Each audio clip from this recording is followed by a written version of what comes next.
Hinatulan ng habang buhay na pagkakabilanggo si re-electionist Misamis Oriental Board Member Jodigil Ursal. Dahil ito sa kasong paglabag sa Comprehensive Dangerous Drugs Act. Nitong Enero na aresto sa drug bypass si Ursal at 2 iba pa. Sa kabila nito, ayon sa COMELEC, hindi pa nila pwedeng i-disqualify ang tumatakbong bukal. Makibalita tayo kay Jackie Cabatuan ng GMA Northern Mindanao. This court hereby finds accused Jodigil Ursal guilty beyond reasonable doubt. Reclusion perpetua o habang buhay na pagkabilanggo.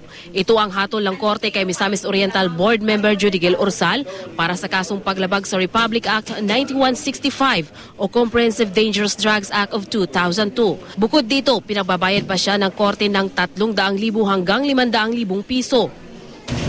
Let the penalty imposed on the accused be a lesson and an example to all. Matatandaang nahuli si Ursal at 2 pa niyang kasamahan sa isang bypass ng Philippine Drug Enforcement Agency nitong 8 ng Enero ngayong taon. Nakuha sa kanila ang ilang pakete ng shabu. Pareho ding naging hatol sa isang kasamahan ni Ursal. Ang isa naman pinawalang sala. Hindi na nagbigay ng pahayag ang kampo ng 2. Ayon naman sa abogado ni Ursal, iaapila nila ang desisyong ito ng korte. Definitely, we will appeal the case. Okay, we are not satisfied man sa judgment.